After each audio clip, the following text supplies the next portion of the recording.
അമ്മേ, ശരി, ഞാനായിട്ട് അമ്മയെ വിഷമിപ്പിക്കുന്നില്ല.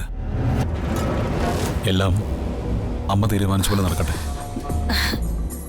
എനിക്കറിയാം, എന്റെ മോൻ എന്റെ അഭിമാനം നശിപ്പിക്കില്ല.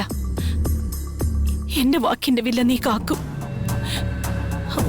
അതാണ് എന്റെ മഹി. അമ്മയ്ക്ക് സന്തോഷായി മോനെ, സന്തോഷായി. ഇല്ല, നിങ്ങളുടെ ഈ ആഗ്രഹം നടക്കില്ല. മഹിയേട്ടൻ ഗംഗയ്ക്കുള്ളതാ. ഗംഗയുടെ കഴുത്തിലല്ലാതെ മഹിയേട്ടൻ മറ്റാരുടെ കഴുത്തിലും താലി കെട്ടാൻ ഞാൻ സമ്മതിക്കില്ല. എന്റെ കുഞ്ഞിന്റെ ഭാവിക്ക് ദോഷമായി വരുന്നത് ആരായാലും നശിപ്പിക്കും ഞാൻ അവരെ.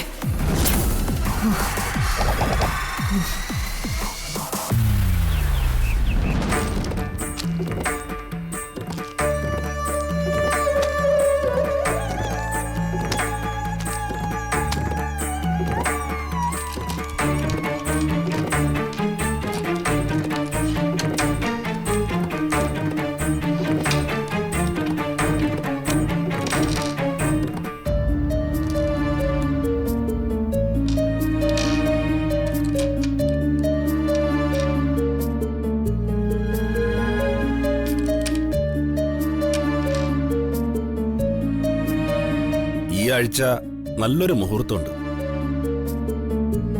മഹിയുടെയും ശ്രേയയുടെയും നക്ഷത്രങ്ങൾക്ക് ചേർന്ന മുഹൂർത്തം തന്നെയല്ലേ? ആ അതെ, നകുലിന്റെയും ഗംഗയുടെയും നാളുകൾ നോക്കിയില്ലേ? അതൊക്കെ ഞാൻ നോക്കിയിട്ടുണ്ട്. അവർക്കും അനുകൂലമാണ്. അപ്പോ രണ്ട് കല്യാണവും ഒരേ മുഹൂർത്തത്തിൽ തന്നെ നടത്താമല്ലോ അല്ലേ? തീർച്ചയായിട്ടും നടത്താം. രണ്ടും ഒരുമിച്ച് വേണമെന്നല്ലേ നിങ്ങൾ ആവശ്യപ്പെട്ടത്? അതെ. തടസ്സം എന്തെങ്കിലും കാണുന്നുണ്ടോ ജ്യോത്സ്യരെ? പ്രത്യക്ഷത്തിൽ എല്ലാ അനുകൂലമാണ്. എന്നുവെച്ചാ പ്രത്യക്ഷമല്ലാത്ത എന്തെങ്കിലും തടസ്സങ്ങളുണ്ടോ? വിവാഹത്തിന് അനുകൂലമായ ദിവസമാണ്. അന്ന് വിവാഹവും നടക്കും. പിന്നെന്താ കുഴപ്പം? കുഴപ്പമൊന്നുമില്ല. ജ്യോത്സ്യരുടെ സംസാരത്തിൽ എന്തോ പ്രശ്നങ്ങൾ ഉള്ളതുപോലെ തോന്നുന്നല്ലോ. ചില അപ്രതീക്ഷിതമായ സംഭവങ്ങൾ ഉണ്ടായേക്കാം. എന്ത് സംഭവം? അതെനിക്കറിയില്ല.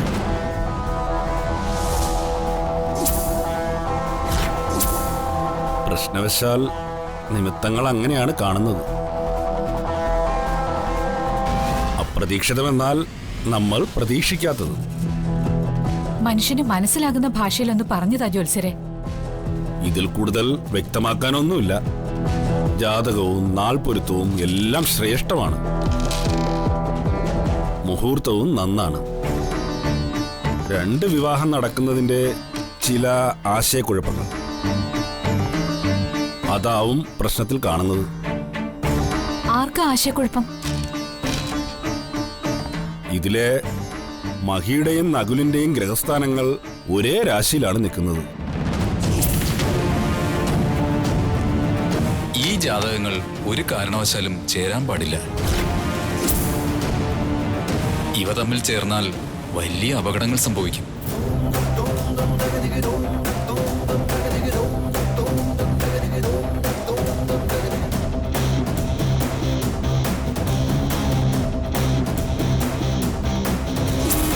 നകുലിന്റെയും മഹിയുടെയും ഗ്രഹസ്ഥാനങ്ങൾ ഒരേ രാശിയിലായതുകൊണ്ട് എന്തെങ്കിലും കുഴപ്പമുണ്ടോ? കുഴപ്പമൊന്നുമില്ല. പക്ഷെ അതിലെന്തോ ഒരു അസ്വാഭാവികത. അതാണ് രാശി നോക്കുമ്പോൾ ആശയക്കുഴപ്പം സൃഷ്ടിക്കുന്നത്. അങ്ങനെയൊക്കെ സംഭവിക്കാവുന്നതല്ലേ ഉള്ളൂ. അവര് തമ്മിൽ അങ്ങനെ എന്തെങ്കിലും ഒരു ബന്ധം ഉണ്ടാവും. അതുകൊണ്ടാവും ഇവിടെയുള്ളവർക്ക് നകുലിനെ പെട്ടെന്ന് ഇഷ്ടമായത്. ഇതൊക്കെ ഈശ്വര നിശ്ചയമല്ലേ?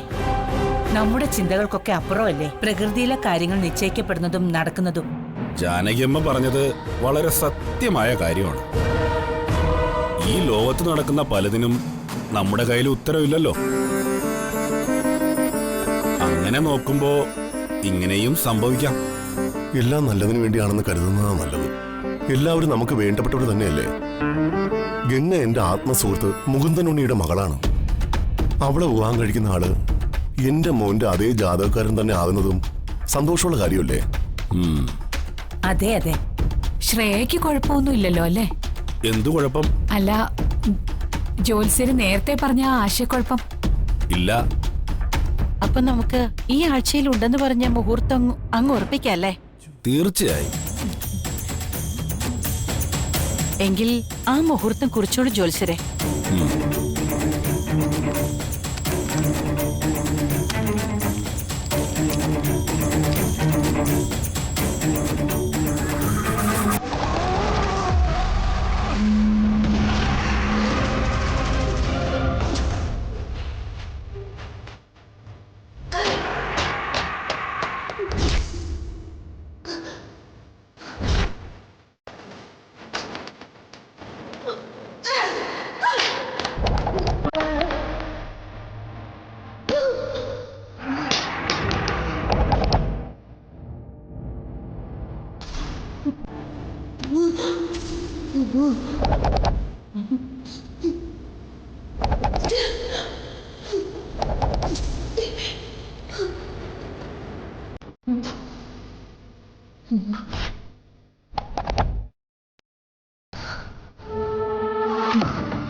ഇതെല്ലാം ഗൗരിയുടെ പണിയാ.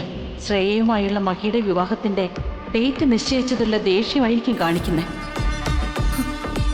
ഗൗരി, എനിക്കറിയാം ഇതൊക്കെ ചെയ്തത് നീയാണെന്ന്.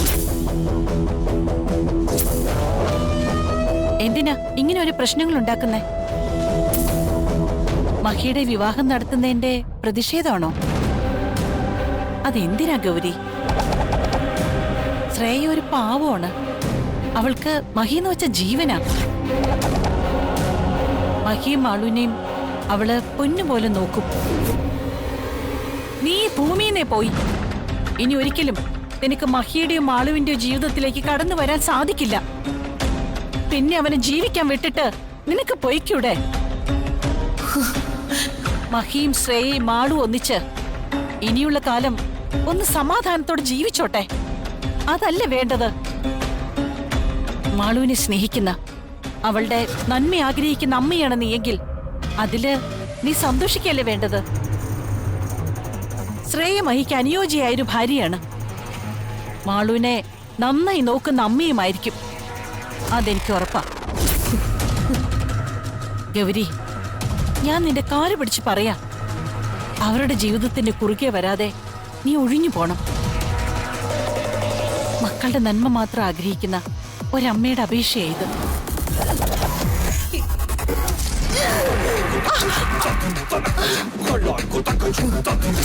എന്റെ മഹിയേട്ടന്റെ മാളുവിന്റെ നന്മ ഓർത്താണല്ലേ നിങ്ങൾ ഈ വിവാഹം നടത്തുന്നത്. സമ്മതിക്കില്ല ഞാൻ.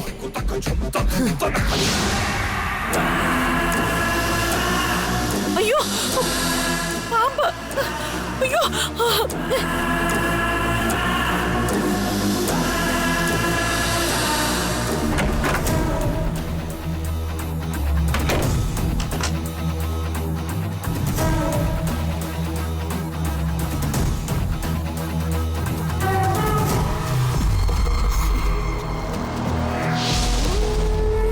ഗൗരി, നീ ഈ റൂമിൽ തന്നെയുണ്ടെന്ന് എനിക്കറിയാം.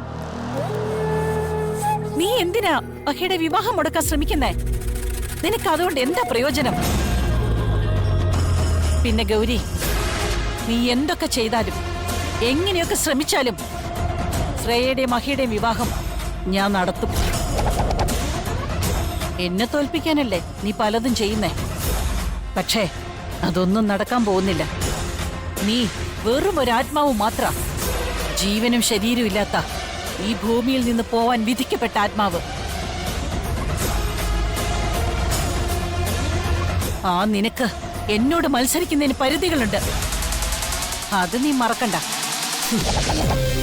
പാമ്പായും കാറ്റായും വന്ന് നിനക്ക് ആളുകളെ പേടിപ്പിക്കാം. ആ ഭയത്തിന് ചെറിയ കാലയളവേ ഉള്ളൂ. അത് നീ മറക്കണ്ട. നീ എന്തൊക്കെ ചെയ്താലും എന്തൊക്കെ താണ്ടവാടിയാലും അവസാന വിജയം എനിക്ക് മാത്രമായിരിക്കും. നിന്റെ മുന്നില് ഒരിക്കലും ഈ ദേവിയാനി തോൽക്കില്ല. വിജയിക്കാൻ ഞാൻ എന്തും ചെയ്യും. വിജയിക്കുകയും ചെയ്യും. ഗതി കിട്ടാത്ത ആത്മാവായിട്ട് മോക്ഷം കിട്ടാതെ നീ അലയും. മോക്ഷത്തിനായിട്ട് നീ തന്നെ ആഗ്രഹിക്കും. അതിനെന്താ വേണ്ടെന്ന് എനിക്കറിയാം.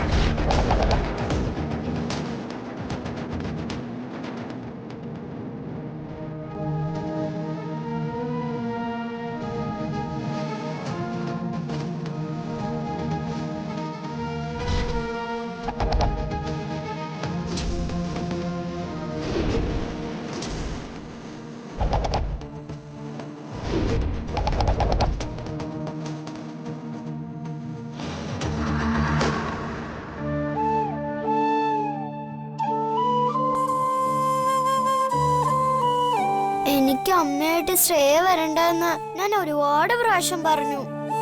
എന്നിട്ടെന്താ ആരും അത് മനസ്സിലാക്കാത്ത? മാളു വെറുതെ ഓരോന്ന് ആലോചിച്ച കുട്ടി വിഷമിക്കാതിരിക്കെ.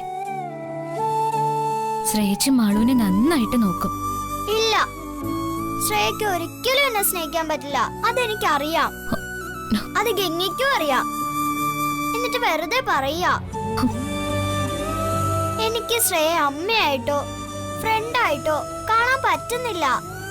അങ്ങനൊന്നും പറയില്ലേ മോളെ. ഞാൻ പറയും. അച്ഛന്റെയും ശ്രേയയുടെയും കല്യാണം കഴിഞ്ഞ ഉടനെ ഗംഗയുടെയും നകുലിന്റെയും കല്യാണം ഉണ്ടാവും. അവൻ കള്ളനാ. അവനെ ഗംഗ കല്യാണം കഴിക്കണ്ട. എനിക്ക് വേറെ വഴിയില്ല മാളു. അയാള് കള്ളനാണെങ്കിൽ അതെന്റെ വിധിയാന്ന് കരുതി എനിക്ക് സമാധാനിക്കാനേ പറ്റൂ. എന്തിനാ ഗംഗ അങ്ങനെയൊക്കെ ചെയ്യാൻ പോകുന്നത്? ഇതിന് വിധിന്നല്ലല്ലോ പറയുക. ഗംഗയ്ക്ക് വേണമെങ്കിൽ കല്യാണത്തിൽ നിന്ന് രക്ഷപ്പെട്ടൂടെ? അച്ഛനും അമ്മയും ഇല്ലാത്ത എന്നെ വളർത്തിയത് എന്റെ മുത്തശ്ശിയാ. മുത്തശ്ശി പറയുന്ന അനുസരിക്കാതിരിക്കാൻ എനിക്ക് പറ്റില്ല. മുത്തശ്ശി പറയുന്നത് ഗംഗ അനുസരിക്കുമ്പോ എനിക്കല്ലേ ആരും ഇല്ലാതാവുന്നത്? അതെന്താ ഓർക്കാത്തത്? അങ്ങനെ പറയില്ല മാളു. മാളുവിന് അച്ഛനുണ്ട്. അമ്മയുടെ സ്ഥാനത്ത് ശ്രേയച്ചിയും വരും. പിന്നെ ബാക്കി എല്ലാവരും ഉണ്ടാവും. എനിക്ക് അവരാരും വേണ്ടെന്ന് പറഞ്ഞില്ലേ? ഗംഗ മാത്രം മതി. എനിക്ക് ആഗ്രഹമില്ലാഞ്ഞിട്ടല്ല മാളു. എന്റെ മുന്നിൽ വേറെ ഒരു വഴിയില്ല.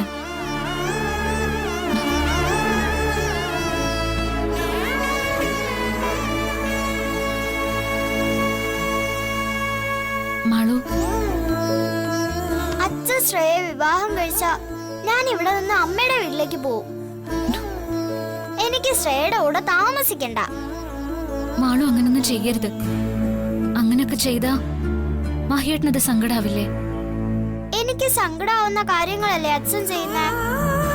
പിന്നെ ഞാനും അച്ഛന് സങ്കടാവുന്ന കാര്യങ്ങൾ ചെയ്താ എന്താ കുഴപ്പം? അങ്ങനെ അല്ല മാളു. എന്നും നല്ല കുട്ടിയായിരിക്കണം. മഹേട്ടനെയും മറ്റാരെയും ഒരിക്കലും വിഷമിപ്പിക്കാതെ നല്ല മിടുക്കി കുട്ടിയായിരിക്കണം. അതാ എന്റെ ആഗ്രഹം. എന്നാ ഗംഗ എന്റെ അമ്മയായിട്ട് ഇവിടെ തന്നെ നിക്ക്. ഞാൻ എന്നും നല്ല കുട്ടിയായിരിക്കും. ഒരനുസരണക്കേടും കാണിക്കില്ല. ഗംഗ അച്ഛനും പറയുന്നതൊക്കെ അനുസരിക്കും. എന്റെ കൂടെ നിൽക്കുവോ? മാളു,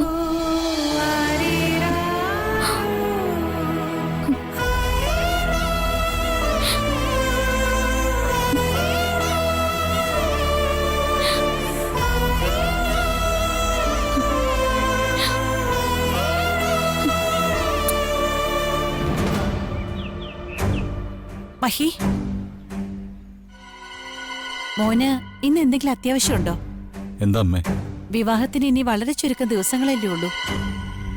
ഇന്ന് തന്നെ ഗോൾഡ് കൂടി എടുക്കാൻ പോവാന്ന് വിചാരിക്കുക. ആ, നമ്മുടെ കട തന്നെയല്ലേ, നിങ്ങൾ പോയാൽ മതി. അതെന്താ മോനെ, നിനക്കൂടി വന്നൂടെ? അതല്ലേ ചടങ്ങ്. ആ, അങ്ങനെ ചടങ്ങുകളൊന്നും നോക്കണ്ട അമ്മേ. അല്ലെങ്കിൽ ഈ ചടങ്ങുകളിലൊന്നും വലിയ കാര്യമില്ല. നീ എന്താ ഇങ്ങനെയൊക്കെ പറയുന്നത്? ശ്രേയയ്ക്ക് നീ കൂടെ ഉണ്ടാവണമെന്ന് ആഗ്രഹം ഉണ്ടാവില്ലേ? നമ്മുടെ കടയിൽ പോയി ആഭരണം സെലക്ട് ചെയ്യുന്നതിന് ഞാൻ വരേണ്ട കാര്യമൊന്നുമില്ല. സ്വർണ്ണം എടുക്കുന്നതും അത് സെലക്ട് ചെയ്യുന്നതും ഒക്കെ നിങ്ങൾ പെണ്ണുങ്ങളല്ലേ. പിന്നെ ശ്രേയയുടെ ആഗ്രഹം, അതിനിവിടെ വലിയ പ്രസക്തിയൊന്നുമില്ല. കാരണം എന്റെ പരിമിതികളെ കുറിച്ച് ഞാൻ നേരത്തെ തന്നെ പറഞ്ഞതാ. അതിനോട് ശ്രേയ പൊരുത്തപ്പെടുകയും വേണം. ഞാൻ നിന്നെ നിർബന്ധിച്ചല്ല മോനെ. കാര്യം പറഞ്ഞ വിവാഹത്തിന് ആഭരണം എടുക്കാൻ പോകുന്നതും സ്വർണ്ണം എടുക്കാൻ പോകുന്നതൊക്കെ പെൺകുട്ടികളുടെ സ്വപ്നമല്ലേ?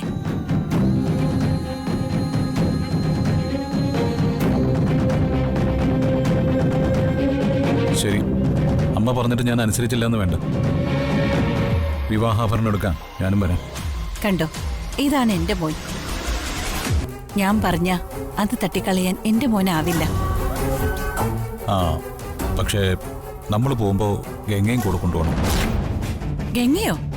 അതെ, അവളുടെയും വിവാഹമല്ലേ, അവൾക്കും സ്വർണം വാങ്ങണ്ടേ? അതിന്റെ ആവശ്യമൊന്നും ഇല്ല മഹി. ഗംഗയ്ക്ക് വേണ്ട ആഭരണങ്ങൾ ഞാൻ നേരത്തെ കൊടുത്തതാ.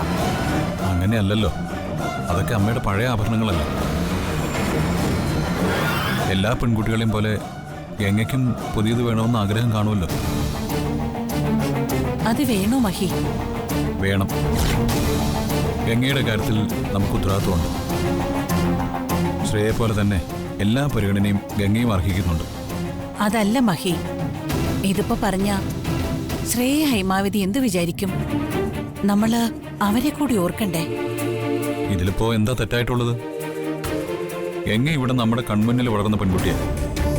ഇവിടെ ഒരു വിവാഹം നടക്കുന്നതിനൊപ്പം അവളുടെയും വിവാഹം നടക്കുമ്പോൾ അവൾക്ക് വേണ്ടുന്ന കാര്യങ്ങൾ ചെയ്തു കൊടുക്കുന്നതിന് ആർക്കും ഒന്നും തോന്നേണ്ട കാര്യമില്ല. ശരി, നിന്റെ ഇഷ്ടം പോലെ നടക്കട്ടെ. ഞാനായിട്ട് എതിർക്കുന്നില്ല. ഹൈമാവതിയോട് ശ്രേയോടും ഞാൻ സംസാരിച്ചോളാം. അത് മതി. അമ്മ മുത്തശ്ശിയോടും ഗംഗയോടും കൂടി കാര്യം പറഞ്ഞേക്കൂ. ശരി, നീ വേഗം റെഡിയാവാ.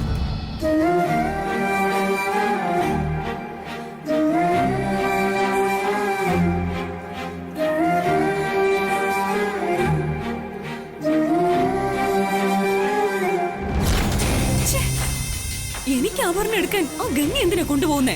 അതാ എനിക്ക് മനസ്സിലാവാത്തെ. നിനക്കെന്താ നഷ്ടം? അവളൂടെ പോന്നോട്ടെ. അതെന്ത് ന്യായം അമ്മേ? ഇതെന്താ, മഹിയേട്ടൻ ഇപ്പൊ എവിടെ പോണെങ്കിലും ഗംഗ കൂടെ ഉണ്ടായാലേ പറ്റൂന്നാണോ? എന്റെ മോളെ, നമുക്കിപ്പൊ എതിർക്കാൻ പറ്റാത്ത അവസ്ഥയായി പോയി. ഈ കല്യാണം കഴിയുന്നത് വരെ നീ ഒന്ന് ക്ഷമിക്ക്. ക്ഷമിച്ച് ഞാൻ മടുത്തു. ഇതിപ്പോ ഒരുപാടായി. അന്ന് വിവാഹ വസ്ത്രം എടുക്കാൻ ഇവളെ കൊണ്ടുപോയേ പറ്റുമെന്ന് ആ കുട്ടിപ്പിശാശനായിരുന്നു നിർബന്ധം. എന്നിട്ട് എന്തായി? ആ കല്യാണം മുടങ്ങിയില്ലേ? അതും ഇതും തമ്മിൽ എന്താ ബന്ധം? ബന്ധമുണ്ട്. എനിക്ക് അവള് വരുന്ന ഇഷ്ടമല്ല, അത് തന്നെ ബന്ധം. എവിടെയെങ്കിലും നടക്കുന്ന കാര്യമാണോ ഇത്? വീട്ടുജോലിക്കാരെ കൂട്ടിയാണോ വിവാഹത്തിന് ആഭരണം എടുക്കാൻ പോകുന്നേ? അതും മഹിയേട്ടന്റെ നിർബന്ധപ്രകാരം. എടി, എല്ലാം ദേ ഈ വിവാഹത്തോടെ കഴിയുമല്ലോ. കല്യാണം കഴിഞ്ഞാൽ ഇവളെ കൊണ്ട് നകുല് പോകും. പിന്നെ ഗംഗയുടെ നിഴല് പോലും നിന്റെ ജീവിതത്തിന് കുറുകെ വരില്ല. അതാ എന്റെ ആകെയുള്ള ആശ്വാസം. എത്രയും പെട്ടെന്ന് കല്യാണം ഒന്ന് നടന്നാ മതിയായിരുന്നു. അതല്ലമ്മേ, ഇനി അവിടെ ചെല്ലുമ്പോ മഹിയേട്ടൻ ഗോൾഡ് എല്ലാം കൂടി അവൾക്ക് വാങ്ങിക്കൊടുക്കോ? അതിനാണോ ഈ സാധനത്തിന് കെട്ടിയെടുത്തോണ്ട് പോകുന്നേ? ഓ, അങ്ങനെയൊന്നും കൊടുക്കില്ല. അതിന് നാത്തു സമ്മതിക്കുകയില്ല. അല്ലെങ്കിൽ തന്നെ കൊടുത്താ എന്തോരം കൊടുക്കാനാ? 10 100 പവൻ കൊടുക്കും. അത്രയും പവൻ കൊടുത്താലൊന്നും ആവില്ലല്ലോ. എടി മോളെ, ഇങ്ങോട്ട് നോക്കിയേ. ഈ കൈലാസത്തിന്റെ ആസ്തി വെച്ച് നോക്കുമ്പോ അത് കടലിൽ നിന്ന് ഒരു ബക്കറ്റ് വെള്ളം എടുക്കുന്നത് പോലെ മാത്രമേ കാണൂ. അത് നമ്മളങ്ങ് കണ്ണടച്ച് കളയുന്നതാ നല്ലത്.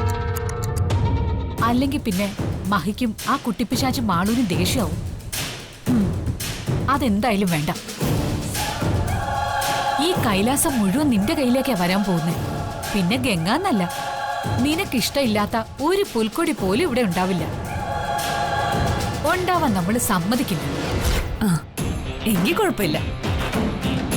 പക്ഷേ ഇത്രയൊക്കെ ആഗ്രഹിച്ചിട്ട് ലാസ്റ്റ് ഒന്നും കിട്ടാതെ വരൂ അമ്മേ. കരുതാക്കെടുത്ത് വളയ്ക്കാതടി. വല്ല ഗുളികനും നാവിൻ തുമ്പത്തിരിക്കുന്ന സമയത്താ പറയുന്നതെങ്കിൽ പണി കിട്ടും. അയ്യോ വേണ്ട. മഹിയേട്ടന്റെ ഭാര്യയായി കൈലാസം ഭരിക്കുന്നത് സ്വപ്നം കണ്ടുപോയി. എന്തെങ്കിലും ആവട്ടെ, മഹിയേട്ടനെ വെറുതെ മുഷിപ്പിക്കണ്ട. ആ പെണ്ണ് വന്നോട്ടെ. ആ, ഒന്നുമില്ലെങ്കിലും വാങ്ങുന്ന സാധനം എടുത്തോണ്ട് വരാൻ ഒരാളാവുമല്ലോ. അതെ, നീ അങ്ങനെ ചിന്തിക്കണം. സമയം കളയാതെ വേഗം റെഡിയാവാൻ നോക്കും.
എല്ലാവരും ഇഷ്ടമുള്ളത് നോക്കിയെടുത്തു.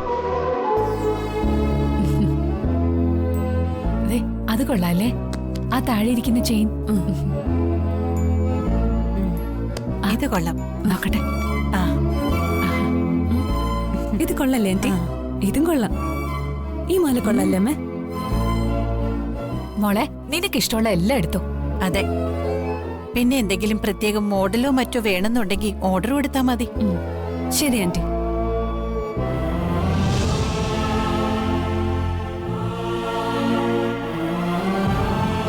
നാത്തൂന്, എനിക്ക് 1-2 സാധനങ്ങൾ വേണമെന്നുണ്ടായിരുന്നു. എന്റെ ഒരേ ഒരു മകളുടെ കല്യാണത്തിന് ഞാനും ഷൈൻ ചെയ്യണ്ടേ? ഹൈമാവതിക്ക് വേണ്ടതൊക്കെ എടുത്തോട്ടെ, അല്ലേ മഹി? അതെ, എന്താന്ന് വെച്ചാ വേണ്ടതൊക്കെ എല്ലാരും സെലക്ട് ചെയ്തു. ശരി. എങ്ങനെയാ മാറി നിൽക്കുന്നത്? ഇഷ്ടമുള്ളതൊക്കെ എടുത്തോ?